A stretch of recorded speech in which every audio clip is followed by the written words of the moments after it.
is it just, I'm the only one hearing this? It's just me?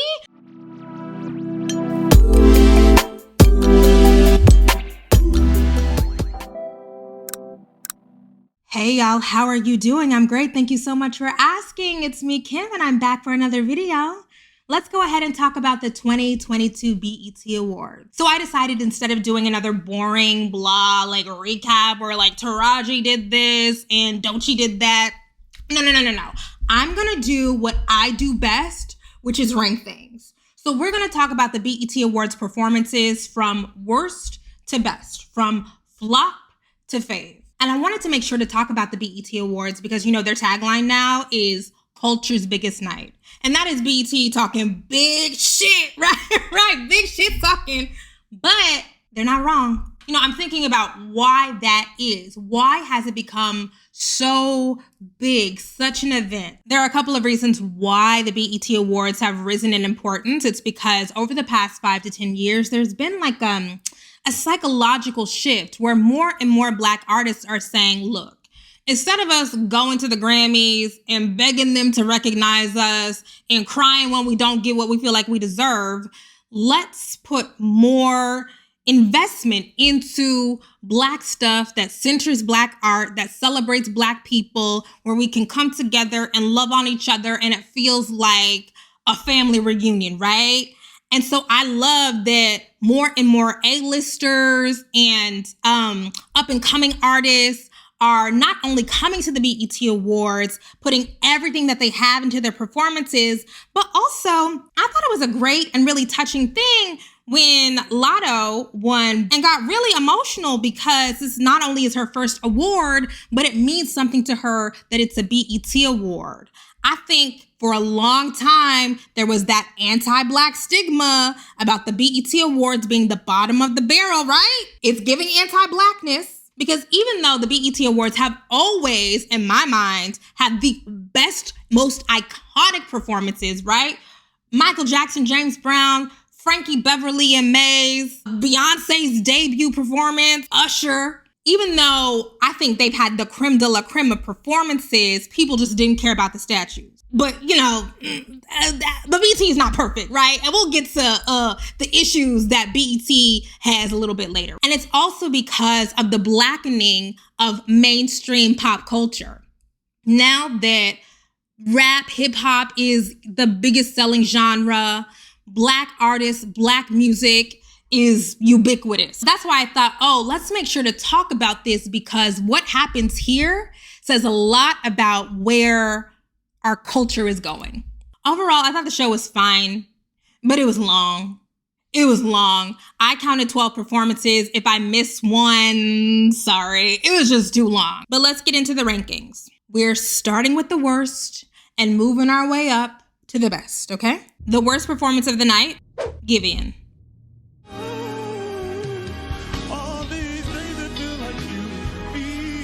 Easy, please. Look, I've been saying for a long time that Giveon can't sing. And I know, people are like, you just don't like his tone of voice. No, he can't sing. It sounds bad. I don't know what y'all are hearing. I'm not hearing it. It sounds like Kermit the Frog to me.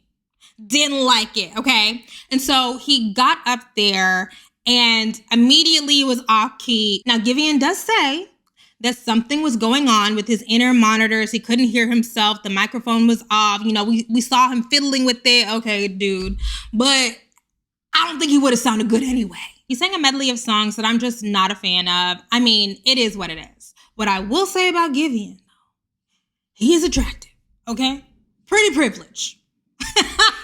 Who says men don't get pretty privilege, okay? Because that's it, okay? Him and Trey Songz. All right, the next worst performance. LMA.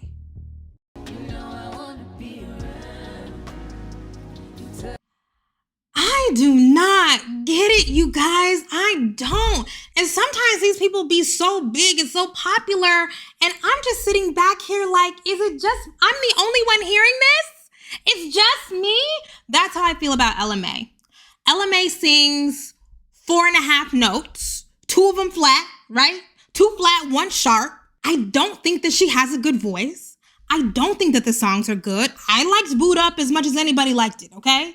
It was a cute song. And I looked, in 2019, she won 3 BET Awards off of Boot Up. I'm old. I'm old. I don't get it. And the crazy thing to me about LMA is, first of all, she did not sound good singing. She looked good, looked great. And the crazy thing for me is she performed Keeps On Falling with Babyface and How with Roddy Ricch.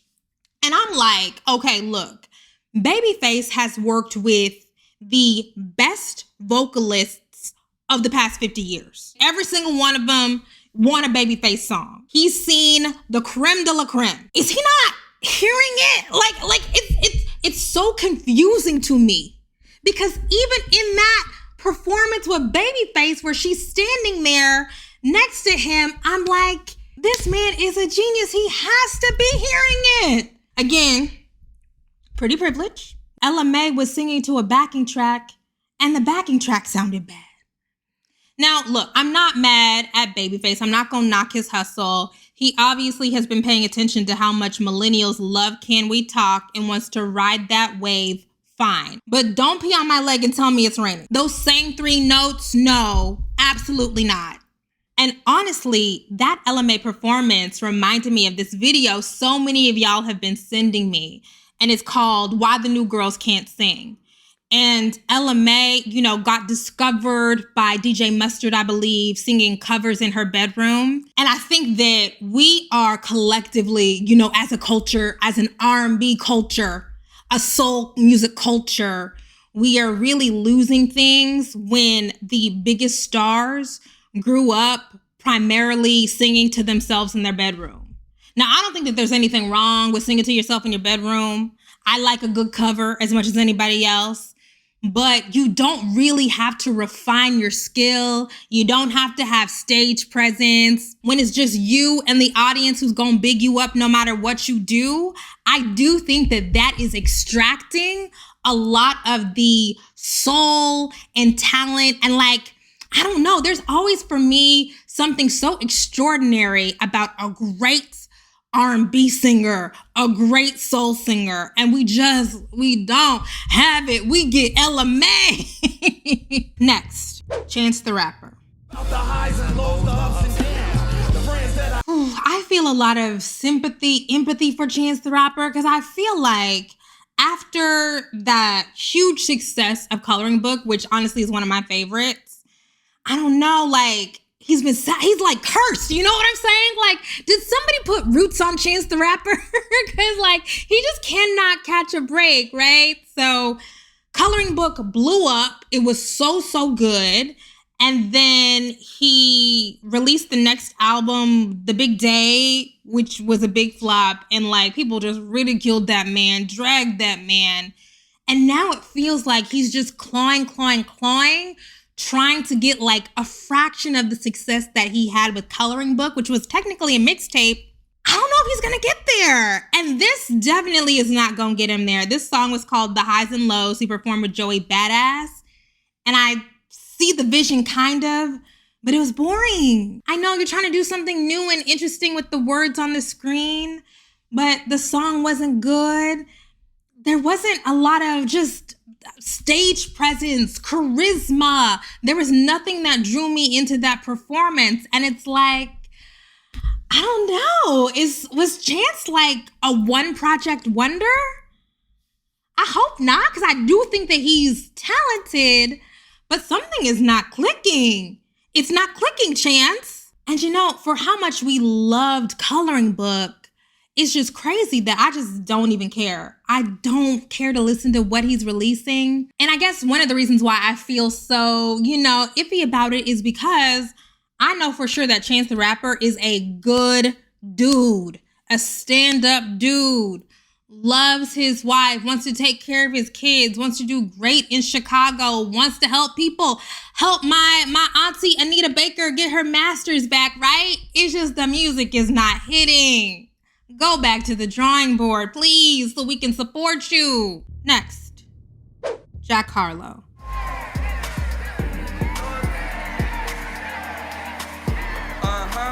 Look, Jack Harlow is fine. Nothing special. Whiteness is doing a lot of work for Jack Harlow. The performance was not particularly offensive to me. but it also wasn't great. I liked the set, the house party set where he's pushing up on the black girls. I love Lil Tunechi coming out, Lil Wayne coming out. Look, Lil Wayne, if you're a lady my age, Lil Wayne has a special spot in your heart. Those mixtape days, the Carter 1 through 4, like, it's just good times, okay? So whenever I see Lil Wayne, instant nostalgia. Also, he's just a good rapper. And I will say, when Lil Wayne came out with his little guest verse, he has star power. He is charismatic. You're into it. You want to watch him. And you can see the stark contrast between Wayne being in it, giving us superstar, and Jack Harlow giving us a big, lanky white man. When you got it, you can't hide it. Jack Harlow don't got it. The second part of his performance was him doing that song, The TikTok Girls Love, First Class. It's fine. So the big thing about that performance was Brandy was the surprise guest. Y'all know how I feel about Brandy. Okay? First of all, she was looking great. She came out, rapped her little surprise verse. Everybody goes up. And of course, the backstory there is in an interview a couple months ago while he was promoting his album, he famously did not know that Brandy was Ray J's sister. And people like me who are super sensitive and love Black women and think that Brandy is an icon got very mad. So he made it up to her by giving her that time. I love the gesture. I really do. I even like Jack trying to cut a rug. Cut a little awkward white boy two-step. I'm even okay with that. I just thought it was mediocre. I did. Also, I love Brandy, okay? Vocal Bible. I don't need to hear any more Brandy rapping. I'm good. I know, I'm a hater. I know y'all like it. Y'all thought it was great. She ate it up. No. But when she started singing that First Class, right? I said, yes, Brandy, tone, sing it. I like a singing Brandy. I don't really need the rapping Brandy. I don't need that. But anyways, it was cool. One thing I will give Jack Harlow, though. Whiteness is doing a lot of work for Jack Harlow, but he knows whiteness is doing a lot of work for him, and he consistently acknowledges that he is a visitor. So he is always giving praise to Black people, trying to lift up Black people, lifting up Black women. He is from Kentucky, so he talked openly about the Breonna Taylor case. If you're going to be a visitor in a cultural form, that's how to do it, okay? Always let us know that you know that you're not really supposed to be here, right? How did you get here? Nobody's supposed to be here, but you're here now. Be humble.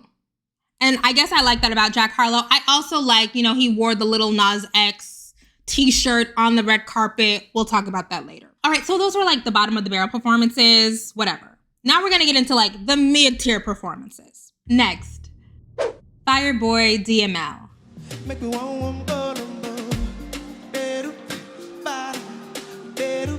I've never heard of this person before. I thought the performance was well put together. I didn't know the song. I liked the song. I liked the dancers. I liked the background and the lasers and all of that.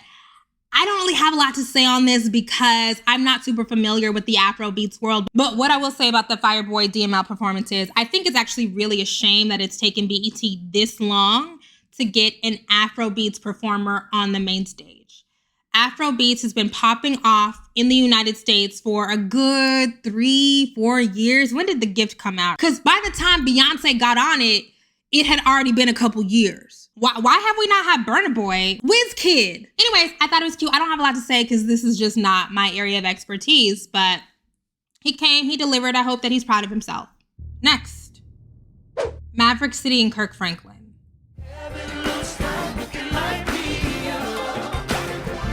So I've been really trying to think through why I hate Maverick City music so much, because I really hate it. And there is something so offensive to me about somebody like a Chandler Moore intentionally deracinating the spiritual expression of Black people.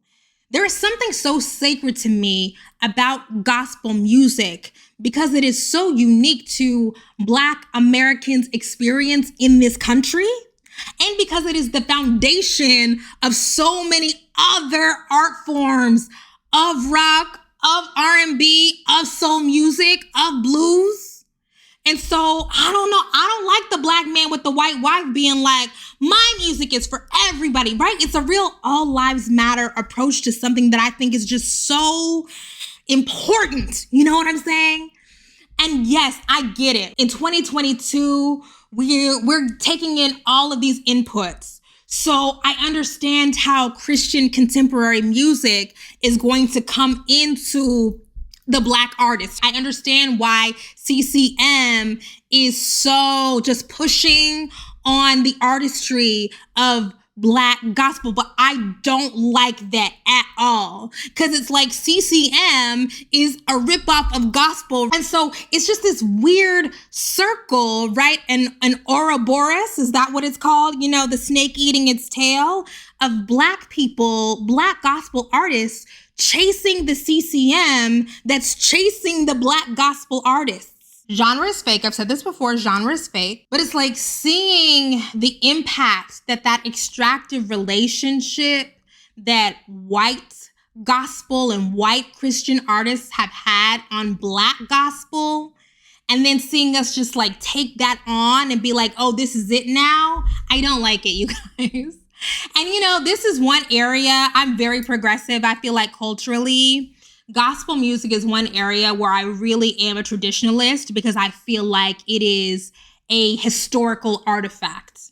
And if that stuff gets erased, a whole lot of really important stuff is getting erased. So I'm just going to say, bring segregation back to gospel music. Make gospel music great again. I know that's problematic. I'm problematic. I get it. Take us back. I love, though, when they transitioned into the old school classic Melodies from Heaven. You know, the 1995 Kirk Franklin classic Melodies from Heaven still goes up to this day. I went to a PJ Morton concert on Juneteenth, and there was a DJ before he actually went on stage. And one of the final songs that the DJ played before PJ went on was Melodies from Heaven. When I tell you, hundreds of Black folks was in the House of Blues singing their hearts out to Melodies from Heaven.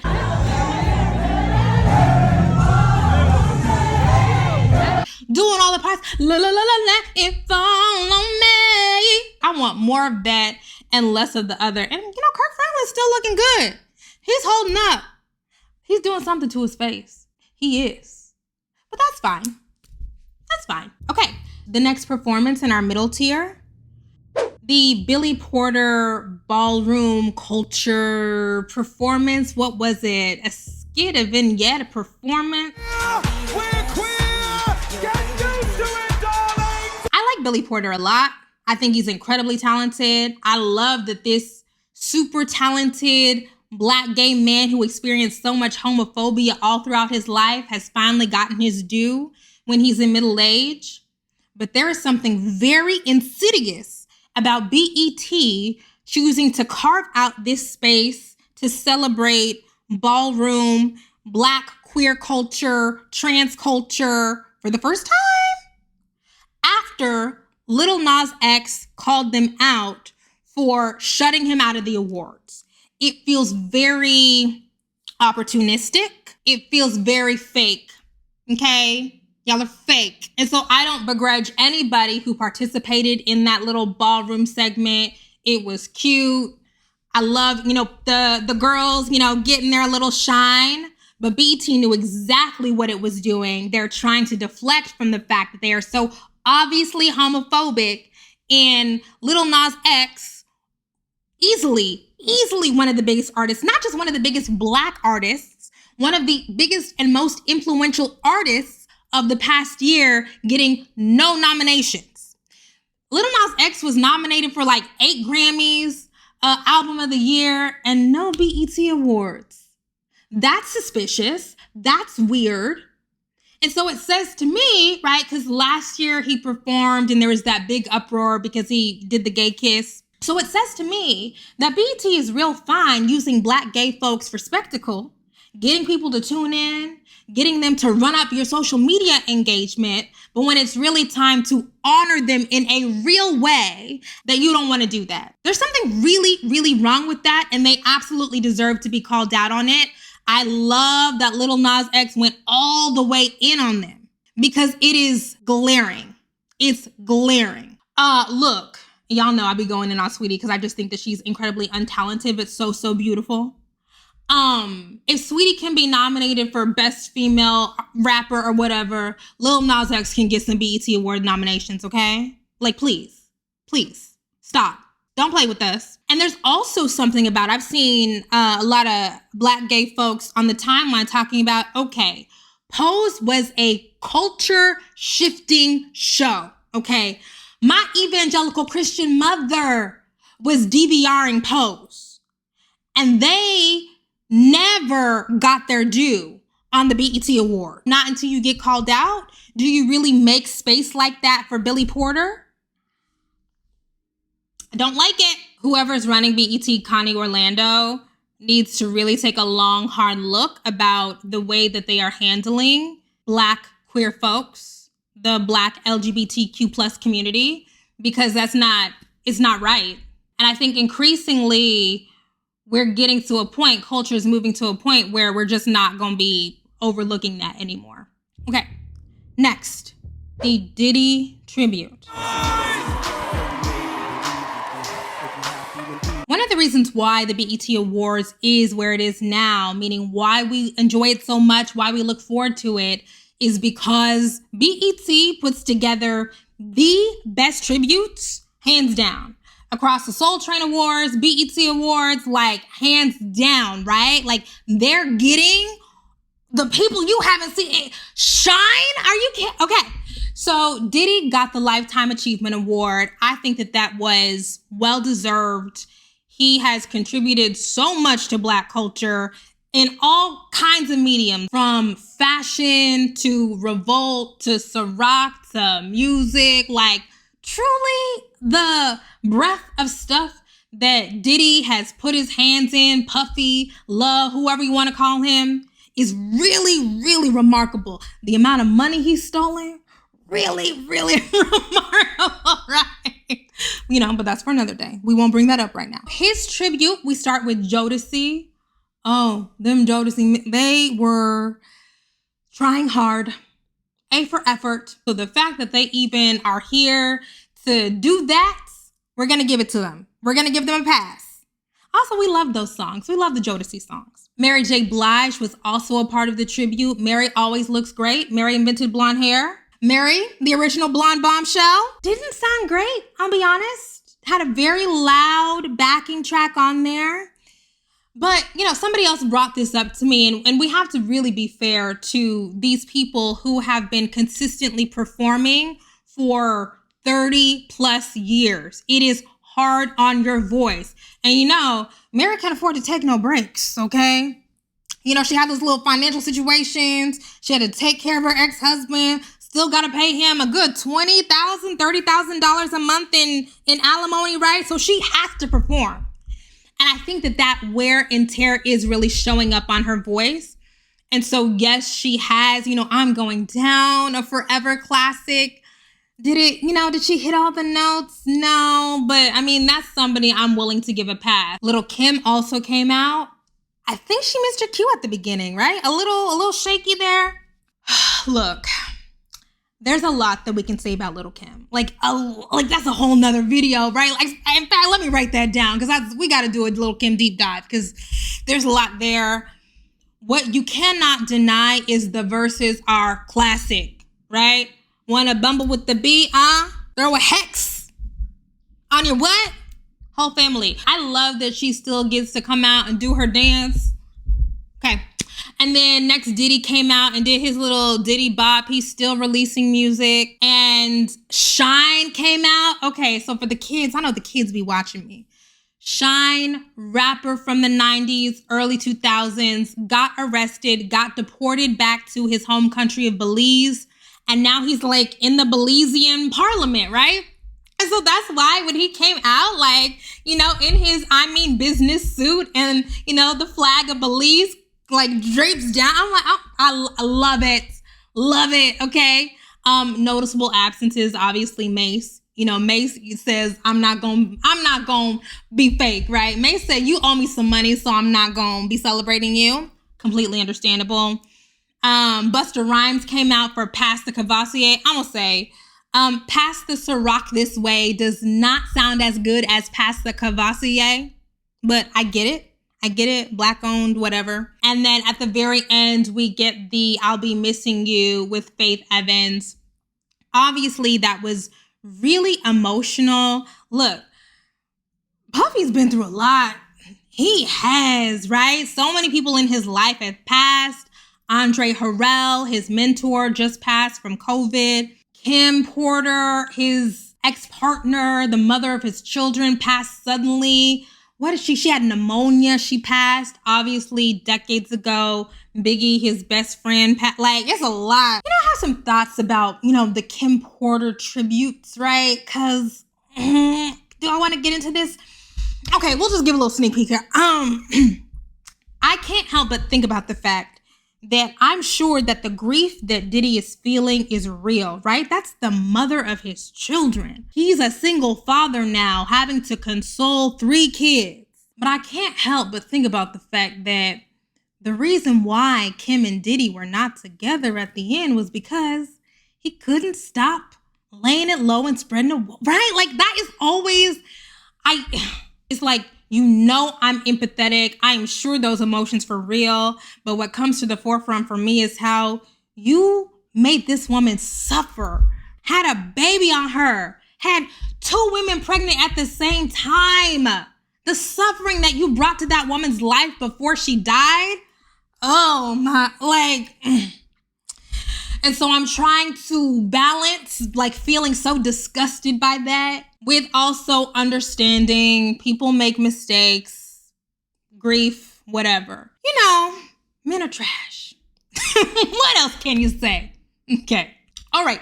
Now we're going to get into the top tier for me. Next, Money Long.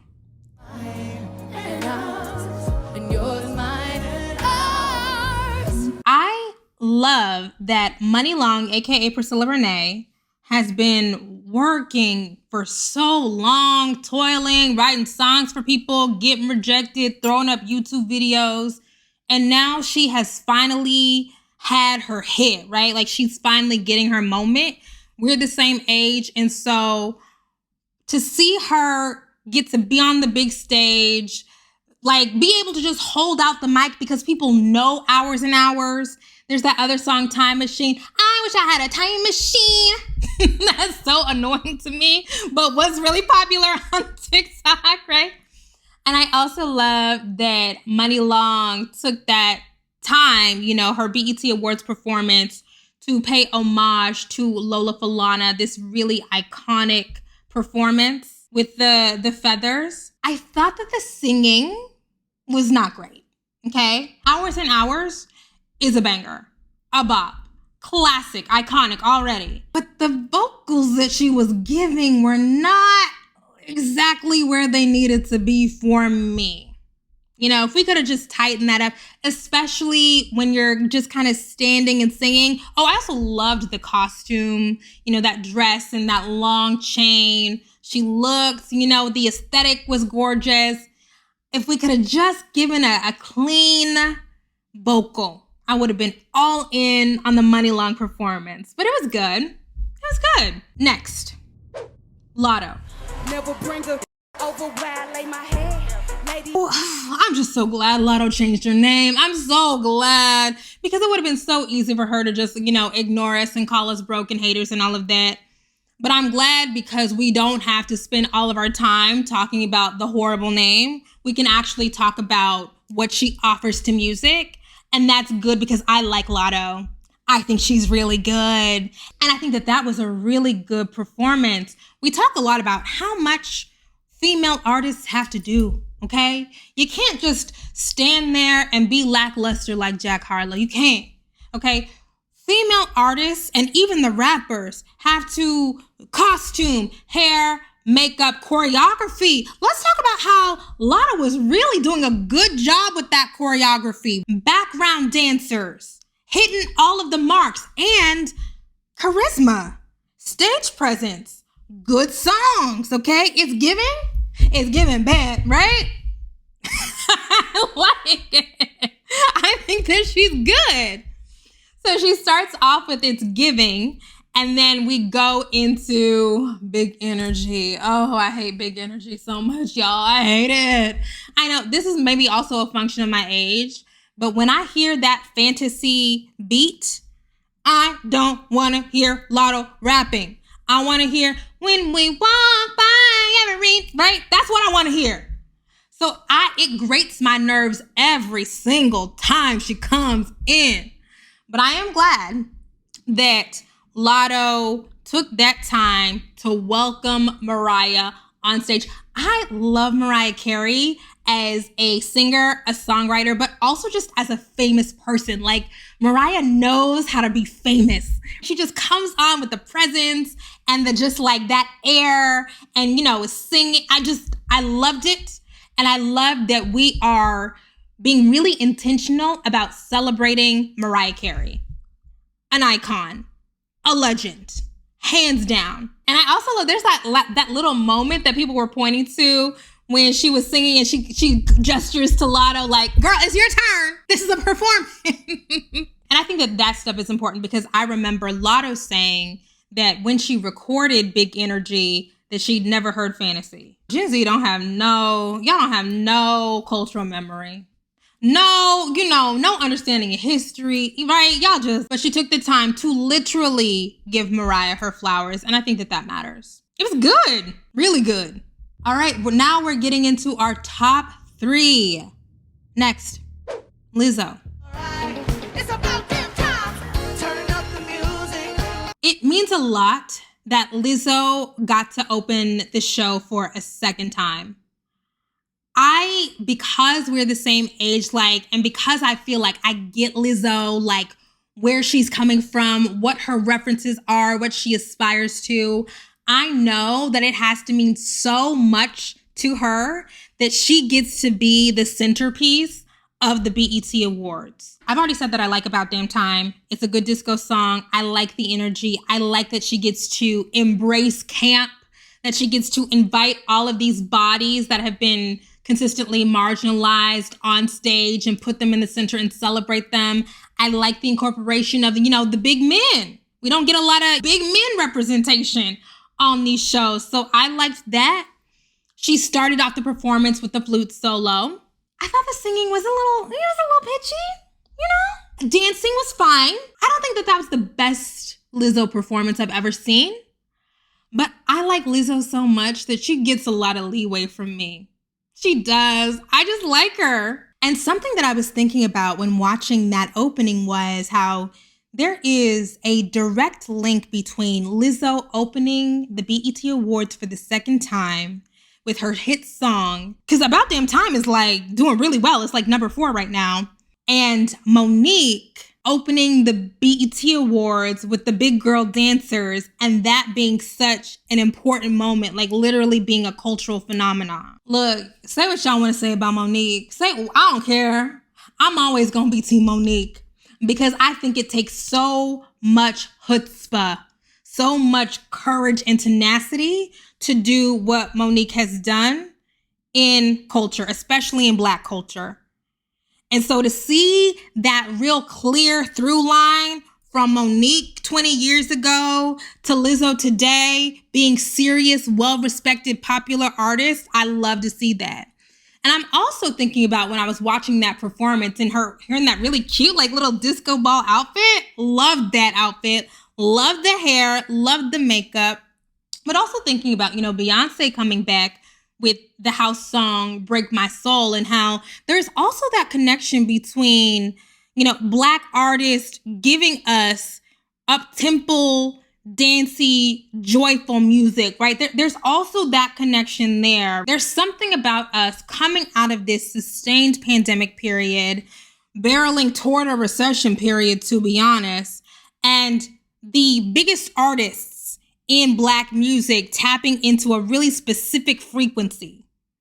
That's something that we're going to have to explore later. But I like it. Top 2, which is going to be, who's going to go where. Next, I'm going to say, I think that this was by far the best solo Chloe performance. From start to finish, solid vocals. Easily the best vocal performance of the night. And that goes back to what I was talking about with LMA, where it's like the girls, they haven't rehearsed, they haven't trained, they haven't studied, and that's why they get up there doing that. Chloe is a student. Chloe is a student the way that Beyonce is a student. It's just that the output is not Beyonce level. Of course, okay, that's not fair. I get it. It's not fair. Nobody's ever going to be Beyonce. I understand. It's just, I want that, right? So I love that we are seeing improvement. And every time I've talked about Chloe, I've said she's getting better. She's refining. It's getting closer. We're almost there. I see the vision. We're getting closer. That performance made me like Surprise. I wish we could have gotten a 4-minute extended version of Surprise. I think I would have been really good with that.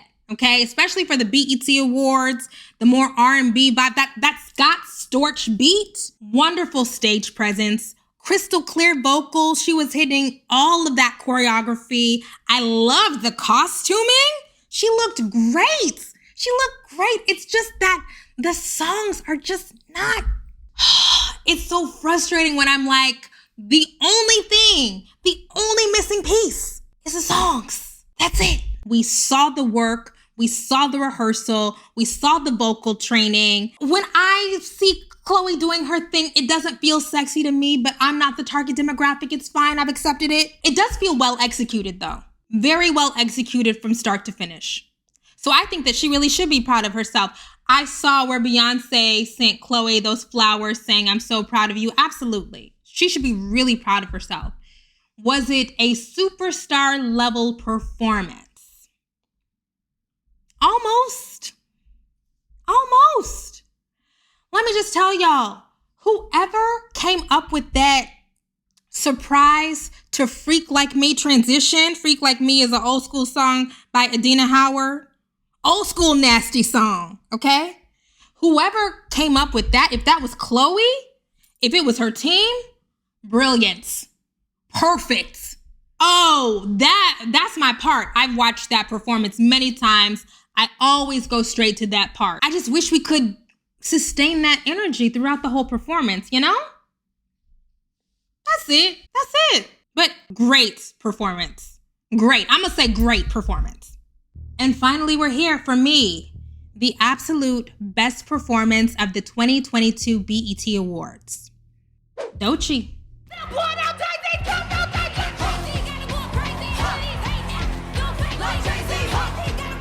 It's gotta be Doechii. You know what's so crazy to me is honestly only like a month ago did I get into Doechii because y'all told me you'll like this girl. She has it. She has the stage presence. She's giving it up.